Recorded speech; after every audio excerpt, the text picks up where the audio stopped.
Hello and welcome to SPMIS Academy. Today we'll analyze important newspaper articles of 22nd October 2024.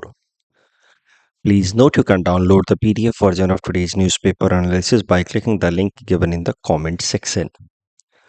This is the list of the topics that we will be covering from today's newspaper. The first article is about secularism, which Supreme Court has said is core part of the Indian Constitution. This topic is important from our syllabus GS paper 2 Indian polity point of view. तो वैसे तो ये basic बातें आपको पता ही होंगी कि ये जो दो शब्द है secularism and socialism which is now in our preamble of the Indian constitution was not originally part of it.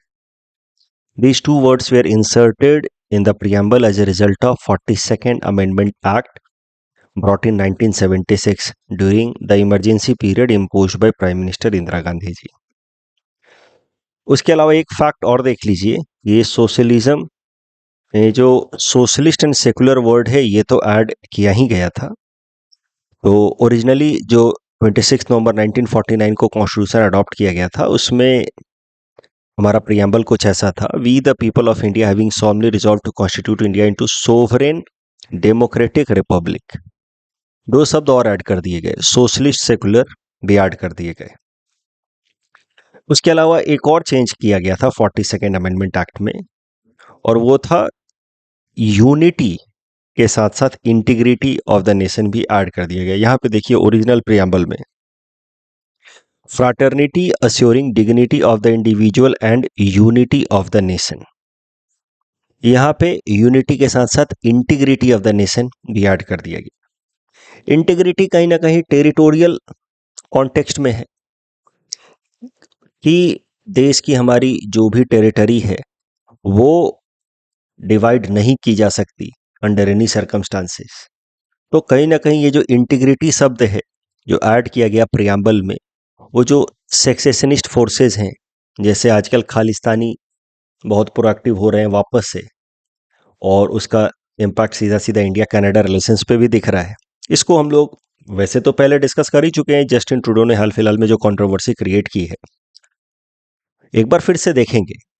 3-4 महीने पहले हमने देखा था, एक बार फिर से देखेंगे क्योंकि एक ब्रॉडर टॉपिक है, ब्रॉडर एनालिसिस चाहिए. इसके लिए मैं इसको आराम से डील करना चाह रहा हूं in a separate video. India Canada relations, allegations by Justin Trudeau, what are the domestic politics involve there. Coming back to the discussion, मुद्दा ये है कि इंटीग्रिटी शब्द कहीं ना कहीं टेरिटोरियल जो हमारी इंटीग्रिटी है उसको बनाए रखने के लिए ऐड किया गया. तो ये तीन नए शब्द 42nd अमेंडमेंट एक्ट 1976 में ऐड किए गए in the preamble, socialist secular and यहाँ पे इंटीग्रिटी. सोशलिज्म क्यों नहीं था included in the original preamble? कारण सरल है. राइट आफ्टर इंडियाज इंडिपेंडेंस 1947 में the world inter into a new phase of global politics, जिसको हम लोग कोल्ड वॉर नाम से जानते हैं, और India did not wanted to get entangled into cold war politics. तो इसी कारण से भारत के जो कॉन्स्टिट्यूशन मेकर्स है उन्होंने सोशलिस्ट वर्ड को हमारे संविधान में इंसर्ट करना सही नहीं समझा कि अगर हम सोशलिस्ट वर्ड को इंसर्ट करते हैं तो कहीं ना कहीं एक मैसेज जा सकता है ग्लोबल पॉलिटिक्स में कि India is aligning itself at least ideologically with the USSR block.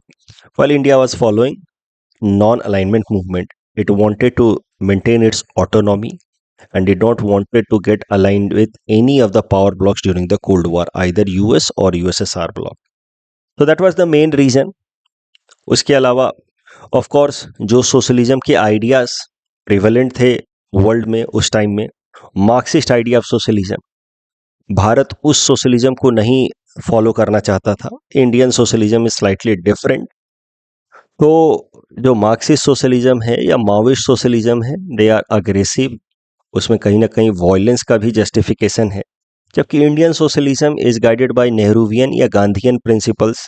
तो हम लोग सोशलिस्ट वर्ड लिख करके अननेसेसरी एम्बिग्विटी क्रिएट नहीं करना चाहते थे, बिकॉज सोशलिस्ट वर्ड जो है वो अलग अलग थिंकर्स ने, पॉलिटिकल थिंकर्स ने अलग अलग तरीके से एक्सप्लेन किया है.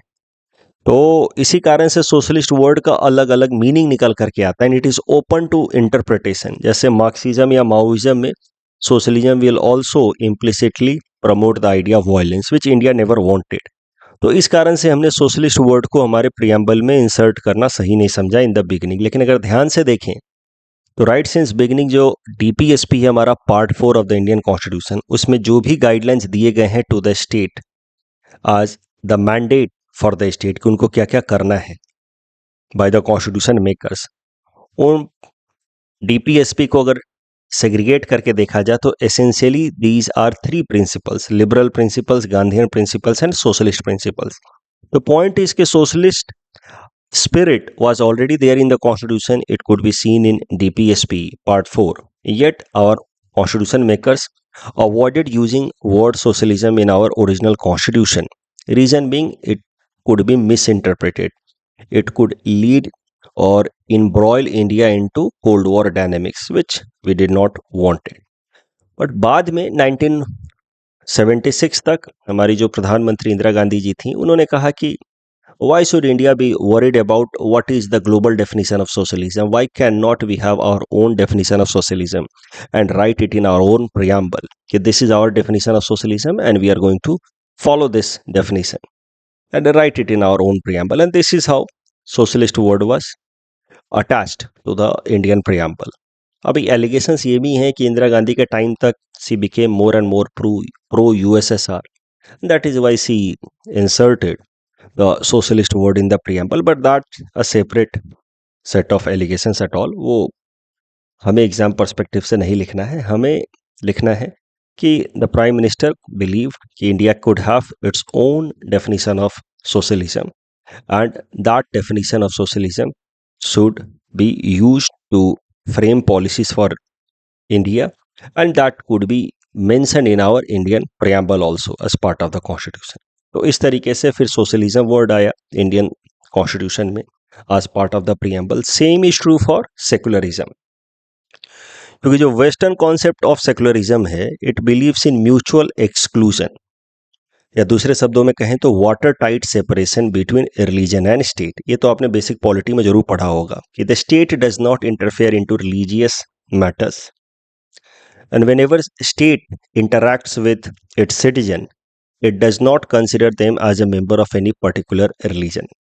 वो अपने सिटीजन्स के लिए जो भी पॉलिसी बनाता है, कानून बनाता है, वो उनके रिलीजियस बैकग्राउंड को देखते हुए नहीं बनाता है, वो बस ये कंसिडर करता है कि the individual is member of this particular state, citizen of this particular state.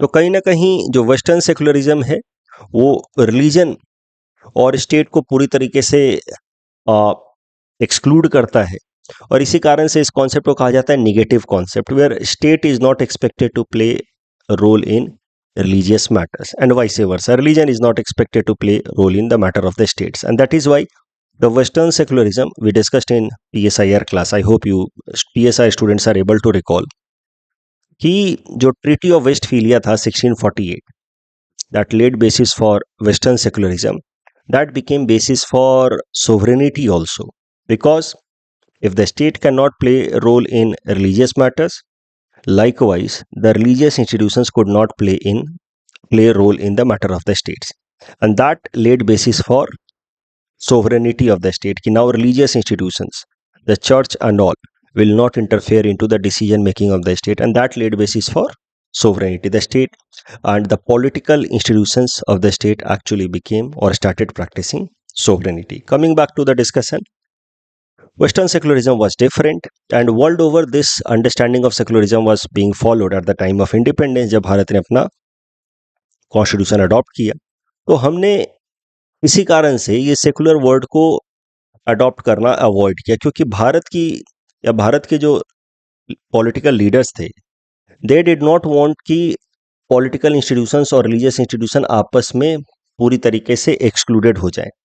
Bharat के अंदर हमेशा से ही एक अंडरस्टैंडिंग रही है कि religion guides individual action in right direction. तो रिलीजन और या महात्मा गांधी का भी कॉन्सेप्ट हम देख चुके हैं कि politics without religion is a death trap, यानी कि रिलीजन एक प्यूरिफिकेशन सोर्स की तरह काम करता है, कहीं हमें करप्शन के तरफ डिजेनरेट होने से प्रिवेंट करेगा, ऐसा भारत के लीडर्स का सोचना था। इसलिए हम रिलीजन और स्टेट को पूरी तरीके से सेग्रीगेट नहीं करना चाहते थे। और ये कारण है कि वेस्टर्न सेकुलरिज्म और इंडिया की जो अंडरस्टैंडिंग है अबाउट रिलीजन एंड स्टेट वो सिंक में नहीं आ पा रहे थे। तो हमने इसी कारण से सेकुलर वर्ड को अपने प्रियम्बल में लिखने से अवॉइड किया। But later on, as it was with the word socialism, similarly with word secularism, we adopted our own definition, जिसको कहा जाता है sui generis definition of secularism. Indian secularism was defined कि हमारे हिसाब से secularism is not watertight separation between religion and state. It is a principled distance between religion and state. Means इसको हिंदी में कहते हैं सर्वधर्म संभव। सारे जो रिलीजन है उनको बराबर तरीके से ट्रीट करेगा स्टेट, ना ही किसी रिलीजन के अगेंस्ट डिस्क्रिमिनेशन करेगा, ना ही किसी रिलीजन को अननेसेसरीली प्रमोट करेगा। जहां स्टेट को लगेगा कि किसी रिलीजन में कुछ प्रॉब्लम्स हैं, कुछ इश्यूज हैं, उनको वो कर्टेल करने की कोशिश करेगा। जैसे उसको लगा कि triple talaq is a problem which is being perpetuated in the name of religious practices. State को लगा कि temple entry not permitted to women in certain religious institutions is a problem, ultimately a form of discrimination, तो state intervened. At the same time जब state को लगता है कि charitable institutions और जो वो लंगर वगैरह कराते हैं या अलग अलग आप देखें रिलीजियस जो एक्टिविटीज होते हैं त्योहारों वगैरह में, स्टेट जो है वो तमाम अरेंजमेंट करके देता है ताकि सिटीजन्स अपने त्योहारों को अच्छे से मना पाए, रिलीजियस फेस्टिवल्स को अच्छे से मना पाए। हज यात्रा के लिए अरेंजमेंट करा के देता है स्टेट, या फिर केदारनाथ बद्रीनाथ यात्रा के लिए भी पिलग्रिमेज के लिए अरेंजमेंट करा के देता है स्टेट की, लोगों को तकलीफें ना हो। तो कहीं ना कहीं जो अच्छी चीज़ें हैं उनको प्रमोट करना, जो प्रॉब्लमेटिक चीज़ें हैं उनको कर्टेल करना, ये है भारत का स्टेट का approach towards religious principles, and that is a positive in the relation between religion and state. और इसी कारण से Indian secularism is different. It is dynamic concept, positive concept, जिसको एक शब्द में कहा जा सकता है सर्वधर्म संभव, equal treatment to all religion rather than complete exclusionary approach towards religion. तो रिलीजियस रिफॉर्म्स भी लाएगा, साथ ही साथ सर्टेन गुड प्रैक्टिसेस उसको प्रमोट भी करने की कोशिश करेगा ताकि समाज जो है वो पॉजिटिव डायरेक्शन में गाइडेड हो, चैनलाइज्ड हो। तो कहीं ना कहीं बाय 1970s इंडिया रियलाइज्ड कि why should we be guided by the western definition of secularism या western definition of socialism, why can not we have our own definition, and then we defined it. We had sui generis, self-developed definition of socialism and secularism, and then we put it in the preamble as well. तो इस तरीके से socialism and secularism became part of Indian constitution. हाल फिलहाल में सुब्रमण्यम स्वामी जो एक political leader हैं, along with other political leaders, they filed a petition in the Supreme Court challenging inclusion of these words socialism and secularism in the Indian Constitution. उनका ये भी कहना था कि इसको रेट्रोस्पेक्टिव तरीके से ऐड किया गया इन द प्रियम्बल, ऐड किया गया 1976 में, but it was made applicable from 1949, so this provision was also challenged. But supreme court ने इस पिटीशन को रिजेक्ट कर दिया है। सुप्रीम कोर्ट ने कहा कि secularism has been core part of the basic structure of the Indian constitution always. Petitioners ये भी आर्ग्यू कर रहे थे कि the idea of socialism limits personal liberty. इस पे सुप्रीम कोर्ट के एक जज जस्टिस खन्ना डिसएग्री करके उन्होंने कहा कि socialism does not limits personal liberty, rather it promotes equality and opportunity for all, and in that way it also increases the scope for liberty. तो कहीं ना कहीं PSIR students, again you see, जो petitioners हैं they are seeing liberty in negative context, and that is why they see socialism as a limitation over liberty, while Justice Khanna's understanding about liberty, interpretation about liberty in this particular case was positive, and that is why he saw socialism as a source to ensure liberty and equality. ठीक है, तो I just hope आपको ये बातें समझ आई हैं। इस discussion के बेसिस पे प्रीलिम्स प्रैक्टिस क्वेश्चन मैंने आपको दे रखा है। Attempt this question, submit the answer in the comment section. Mains में आपसे ऐसा प्रश्न पूछा जा सकता है, discuss various features of Indian secularism and also mention various threats to secular democracy in India. Secular democracy का कॉन्सेप्ट क्या हुआ, जहाँ पे जो डेमोक्रेटिक प्रैक्टिसेस हैं, रेगुलर वोटिंग या पॉलिटिकल पार्टीज का फॉर्मेशन या फिर electing our own representatives for law making processes, उसमें रिलीजन को हम ऑर्थोडॉक्स तरीके से रिलीजियस आइडियाज को अप्लाई ना करें. If we do that then we are practising communalism which is antithetical to the idea of secular democracy. ये बातें आपको लिखनी है. बाकी इंडियन सेकुलरिज्म के बारे में आपने इंडियन पॉलिटी क्लासेस में भी जरूर पढ़ रखा है. उसके अलग अलग फीचर्स को लिखिए. सर्वधर्म संभव, principle distance, religious freedom and all, article 25 to 28, right to religious freedom, वो सब लिखिए. तो आपने जितना पॉलिटी में पढ़ रखा है उसके बेसिस पे तो आप आंसर लिख ही पाओगे. बाकी थोड़ा बहुत मेरे आंसर पढ़ करके you will get some extra points that will help you in writing even better answer. Just hope so. तो इस तरीके से इसको प्रैक्टिस करें. Let's move to the next topic, that is BRICS summit. This topic is important for my syllabus GS paper 2 international relations point of view. BRICS एक international grouping है. नाम से ही इस ग्रुपिंग के मेंबर्स का पता लगता है. तो इस ग्रुप के फाउंडर मेंबर्स हैं 5 देश: Brazil, Russia, India, China and South Africa. वैसे फाउंडर मेंबर्स इन 5 देशों को कहा जाता है, बट एक्चुअली में ओरिजिनली ये जो इंस्टीट्यूशन बना था it was BRIC, not BRICS. तो ब्रिक बना Brazil, Russia, India, China in 2009 in Yekaterinburg summit of Russia. फिर 2010 में BRIC was expanded into BRICS and South Africa was also added to it. तो अब जो ऑर्गेनाइजेशन है, इंटर गवर्नमेंटल ऑर्गेनाइजेशन, उसका नाम है BRICS, but originally it started as BRIC. South Africa was inducted in 2010. जो ब्रिक्स की चेयरमैनशिप है वो मेंबर कंट्रीज को बिलोंग करती है, but that is decided on the basis of rotation. तो एक साल ब्राजील को, तो फिर अगले साल रसिया को, फिर चाइना को, इस तरीके से वो रोटेशन बेसिस पे ब्रिक्स की चेयरमैनशिप डिसाइड होती है.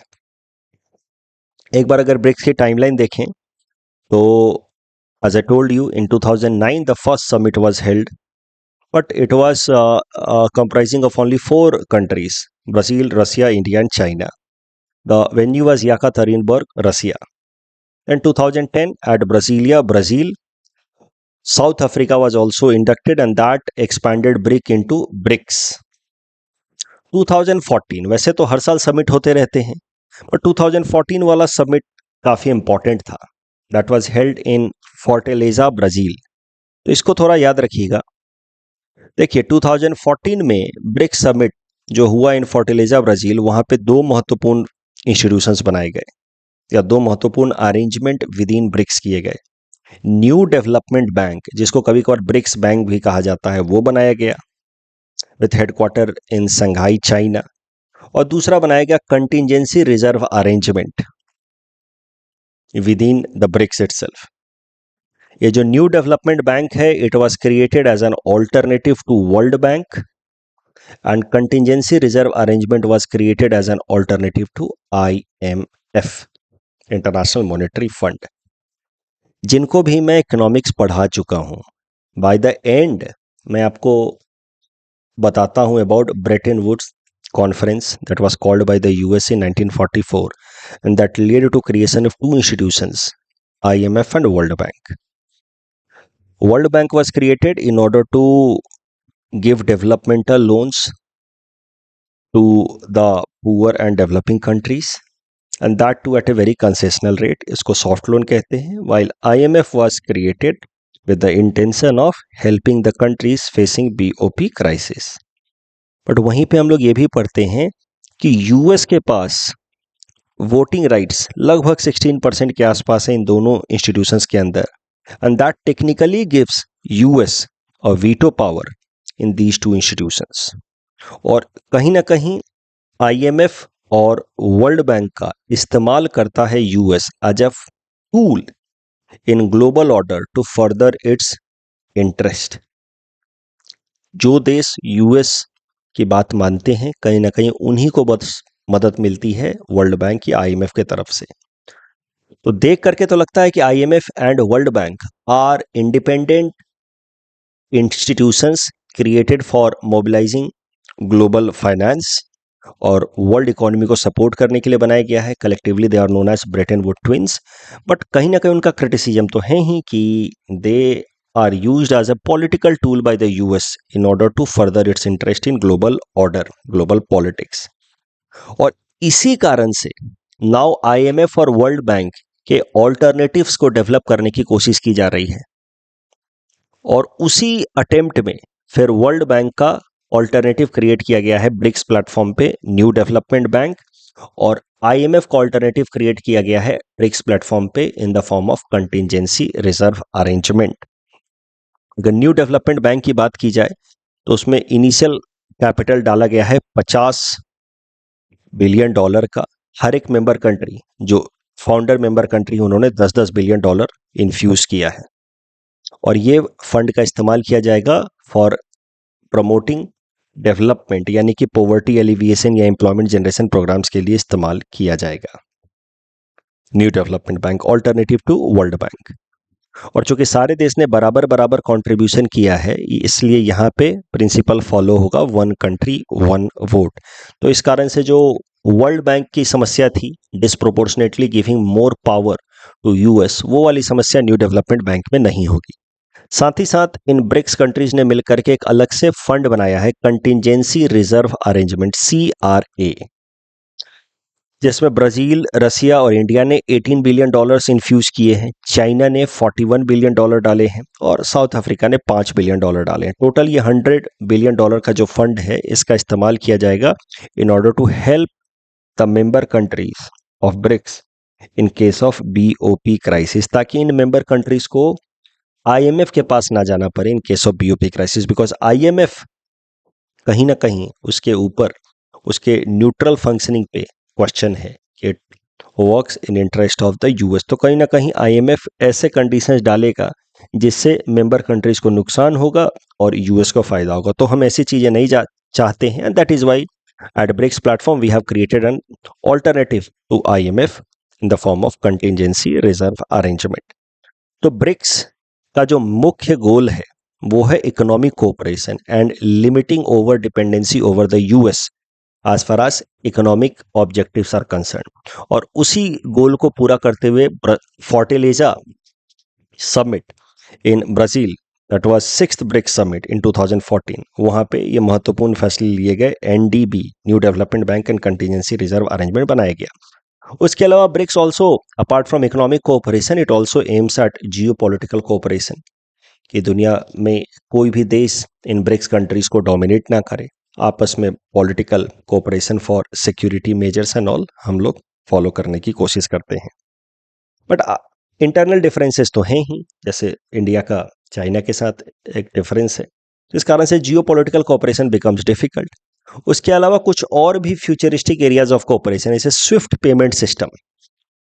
स्विफ्ट एक इंटरनेशनल ट्रांजैक्शंस में मैसेजिंग प्लेटफॉर्म है, which is a complementary system for making any international transaction. जैसे देश के अंदर अगर कोई भी पेमेंट होता है तो it is done under overall surveillance of RBI। But America से अगर कोई ट्रांजैक्शन भारत में आने वाला है तो RBI के सर्विलेंस में हो नहीं पाएगा। तो overall it is done under surveillance of BIS। साथ ही साथ एक मैसेजिंग सिस्टम होना होता है कि पैसा कहाँ से डेबिट हुआ, कहाँ क्रेडिट हुआ। That messaging system is provided through Swift platform.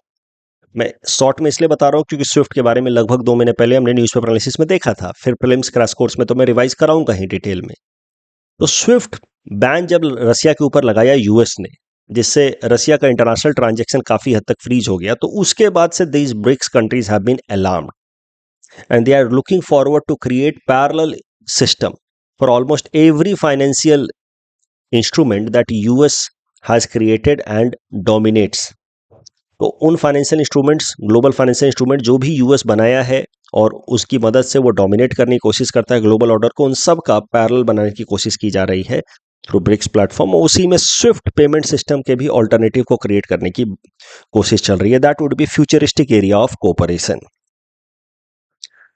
BRICS के चेयरमैनशिप की मैंने आपको बात बताई थी कि the chairmanship revolves as per the acronym itself. तो ब्राजील के पास चेयरमैनशिप रहेगी, फिर रसिया, फिर इंडिया, चाइना, साउथ अफ्रीका, फिर ब्राजील के पास।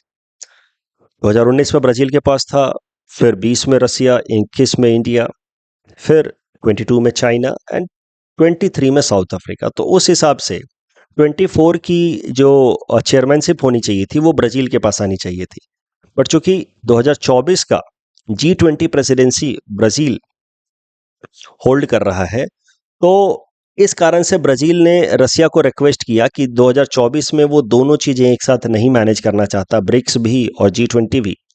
इसलिए 2024 में ब्राजील ने रसिया को रिक्वेस्ट किया कि आप 2024 की चेयरमैनशिप मैनेज करें और ब्रिक्स 2025 वाला वापस से ब्राजील मैनेज कर लेगा। तो 2024-25 का जो चेयरमैनशिप है वो रसिया और ब्राजील ने आपस में स्वैप कर लिया है because of the G20 chairmanship belonging to Brazil in the year 2024। तो इसी हिसाब से अब रसिया के अंदर ब्रिक्स समिट बुलाई गई है 2024 के लिए। और ये जो ब्रिक्स समिट है it will be attended by the head of the states of the member countries of BRICS. और ये ब्रिक्स समिट आज से शुरू होगी, 2024 के 22 अक्टूबर से लेकर के 24 अक्टूबर तक चलेगी। It will be conducted in Kazan region of Russia. और इसके साथ ही रसिया की चेयरमैनशिप ऑफ ब्रिक्स 2024 खत्म हो जाएगी और अब ब्राजील की चेयरमैनशिप शुरू हो जाएगी। तो ये जो ब्रिक्स समिट बुलाई गई है कजान रीजन में रसिया में, जिसमें हमारे प्रधानमंत्री नरेंद्र मोदी जी भी पार्टिसिपेट करेंगे, this is overall 16th BRICS summit. याद रखना आपको प्रीलिम्स पर्सपेक्टिव से। यहां पे रसिया मेनली एजेंडा तय करेगा क्योंकि रसिया ही चेयरमैनशिप होल्ड कर रहा है ऑफ ब्रिक्स समिट नंबर 16। तो यहाँ पे मेनली एजेंडा जो होगा politics, security, economic, finance, cultural and humanitarian cooperation के अराउंड होगा। तो most probably after the 3 days of BRICS summit a Kazan declaration will be there from the BRICS countries, क्योंकि the summit is being held in Kazan region of Russia. तो Kazan declaration आएगा। तो Kazan declaration क्या है, उसमें क्या नए areas of cooperation तय किए गए हैं बाय द ब्रिक्स मेंबर्स, वो भी हम देखेंगे once Kazan declaration comes out. तो 22, 23, 24 को ब्रिक्स समिट होगी। फिर 25 तारीख को most probably we will be talking about BRICS again, but there I won't be talking about the history of BRICS, I will be talking about the current development कि what decisions have been taken amongst the BRICS members at Kazan under overall Kazan declaration. वहां पे हम 25 तारीख को ये देखेंगे। साथ ही साथ एक चीज और इंपॉर्टेंट है about the 16th BRICS summit कि ये समिट पहली बार हो रहा है after expansion of BRICS membership. तो इसी साल जनवरी महीने में 2024 में ब्रिक्स की मेंबरशिप एक्सपैंड की गई है और 5 नए कंट्रीज को ऐड किया गया है, Egypt, Ethiopia, Iran, Saudi Arabian, UAE. अगर आप ये आज का न्यूज़पेपर पढ़ोगे इंडियन एक्सप्रेस में, तो यहां बोला गया है सिर्फ 4 member countries admitted, 4 new members, but असल में 5 न्यू मेंबर कंट्रीज ऐड हो गए हैं ब्रिक्स के अंदर। Saudi Arabia has also been added. वो बात अलग है कि सऊदी अरबिया के एडिशन को लेकर के थोड़ा कंफ्यूजन था in the beginning, but now Saudi Arabia has also been added to BRICS grouping. So now overall member countries have expanded to 10। BRICS तो थे ही, फाउंडर मेंबर्स 5 और आ गए हैं और 10 मेंबर्स के साथ पहली बार ये ब्रिक्स समिट हो रही है इन कजान रीजन रसिया। जो भी कजान डिक्लेरेशन होगा उसको हम लोग वापस से देखेंगे इन द न्यूज़पेपर एनालिसिस। इस डिस्कशन के बेसिस पे प्रीलिम्स प्रैक्टिस क्वेश्चन हमने आपको दे रखा है। Please attempt this question and submit the answer in the comment section. The next topic is about Indian Railways reforms and challenges. This topic is important from our syllabus GS Paper 3 infrastructure point of view. एक हाल फिलहाल में Indian railway ने फैसला लिया है कि advance reservation policy जो पहले 4 महीने की थी, यानी कि 120 दिन पहले आप ट्रेन में टिकट बुक कर सकते थे, अब उसको घटा करके 60 डेज कर दिया गया है। This will be effective from 1 नवंबर 2024। क्यों घटाया गया है एडवांस रिजर्वेशन पॉलिसी के टेन्योर को? क्योंकि 4-4 महीने पहले लोग टिकट निकाल करके रख लेते थे। 4 महीने पहले कोई अपने ट्रिप को कैसे पूरी तरह से फाइनलाइज कर सकता है? तो इसी कारण से प्लानिंग हो या ना हो, सर्टेन प्लानिंग हो या ना हो, लोग टिकट निकाल करके रख लेते थे, जिससे कैंसिलेशन रेट्स बहुत ज़्यादा थे। अब कैंसिलेशन के कारण रेलवे को नुकसान उठाना पड़ता है। एक तो रेलवे ने टिकट बुक करके रख दिया, आपने लास्ट स्टेज में जाकर के टिकट कैंसिल किया, तो जो प्रोस्पेक्टिव ट्रैवलर्स थे, जो सर्टेन तरीके से ट्रैवल करते, उनको तो टिकट मिला नहीं लास्ट स्टेज तक। तो हाई कैंसिलेशन रेशियो से रेलवे को नुकसान उठाना पड़ता है और 4-4 महीने पहले कई सारे लोग टिकट बुक कर लेते हैं without having concrete plan of travelling और बाद में जाकर के टिकट बुक कर लेते हैं।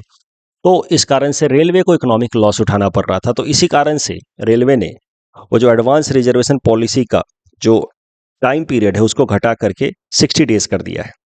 साथ ही साथ बहुत लंबे समय से रिजर्वेशन को अलाउ करने के कारण जो एजेंट्स हैं, बुकिंग एजेंट्स हैं, वो फ्रॉड एक्टिविटीज़ में भी इंगेज हो जाते थे कि पहले ही टिकट बुक कर लिया, फिर उसको ब्लैक रेट्स पे यानी कि हाइयर रेट्स पे ब्लैक मार्केटिंग करके वो बेचते थे। तो पोटेंशियल फ्रॉड के भी चांसेस हैं। वेस्टेज, जैसा कि मैंने आपको बताया, रेलवेज के लिए होता रहा है। कई सारे लोग तो टिकट बुक कर लेते हैं 4-4 महीने पहले, फिर आते ही नहीं हैं, क्योंकि 4 महीने पहले उन्होंने बुक कर लिया टिकट। 4 से 5% लोग जो हैं वो इन जनरल कभी आते ही ट्रैवल ही नहीं करते, तो वो 4 से 5% सीटें जो हैं वो वेस्ट हो जाती हैं। तो in order to cut down the wastage, वो टाइम पीरियड को भी कट डाउन किया गया है। 2 महीने पहले से जब बुकिंग होगी तो 2 महीने का प्लान जो है मोर और लेस लोगों का सर्टेन रहता है। आपको 2 महीने बाद कहीं ट्रैवल करना है, जैसे अब अक्टूबर है, तो आप दिसंबर में अगर आपको ट्रैवल करना है, मोर और लेस आपका वो प्लान सर्टेन। लेकिन आप फरवरी 2025 का भी आज ही टिकट निकाल कर रख रहे हैं, तो 2025 फरवरी तक आते आते कई सारी चीज़ें बदल जाएंगी। हो सकता है कि आप अपने प्लान को चेंज कर दें।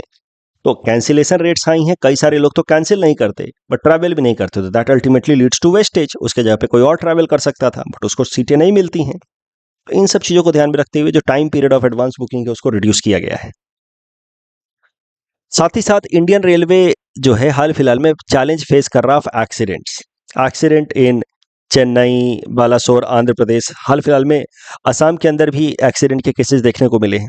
तो सेफ्टी कंसर्न जो है इंडियन रेलवे के हाल फिलहाल में वापस से हाई हो गए हैं। वैसे तो एक्सीडेंट के केसेस काफ़ी कम हुए हैं। अगर 1960s की बात की जाए तो 1960s में on an average 1300 accidents per year होते थे। That have been now reduced to 50 to 80 per year now, but yet accidents are happening. That is a matter of concern. Accidents के पीछे जो सबसे बड़ा फैक्टर है वो है ह्यूमन एरर। कहीं जो रेलवे का जो सिग्नल मैन है या फिर जो कंट्रोल रूम में बैठे लोग हैं, उनसे गलतियां हो जाती हैं, वो सबसे बड़ा कारण है रेलवे एक्सीडेंट्स के पीछे 58% टाइम्स।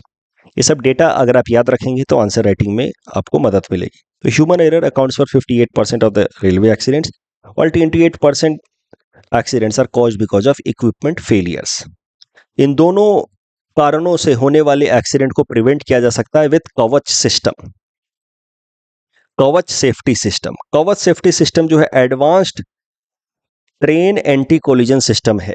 इसमें होगा क्या कि सैटेलाइट की मदद से जीपीएस ट्रैकिंग की जाएगी ट्रेन्स की। हर एक ट्रेन के ऊपर ऐसे जीपीएस एंटीना लगा रहेगा और सैटेलाइट की मदद से उन ट्रेन्स की जीपीएस ट्रैकिंग की जाएगी। अगर दो ट्रेन एक ही ट्रैक पे एक दूसरे की तरफ आते हुए ट्रैक हुए बाय द जीपीएस ट्रैकर और एक पर्टिकुलर डिस्टेंस से कम हो गया डिस्टेंस, यानी कि अब एक्सीडेंट के चांसेस बढ़ गए हैं। एक ही ट्रैक पे आ रहे हैं द सेम डायरेक्शन और डिस्टेंस एक पर्टिकुलर लिमिट से कम हो गया, तो ये जो सैटेलाइट है जो जीपीएस ट्रैकिंग कर रहा है इन दोनों ट्रेन्स की, वो एक सिग्नल भेजेगा टू द स्टेशन बिल्डिंग जहां पे जीपीएस एंटीना लगा है।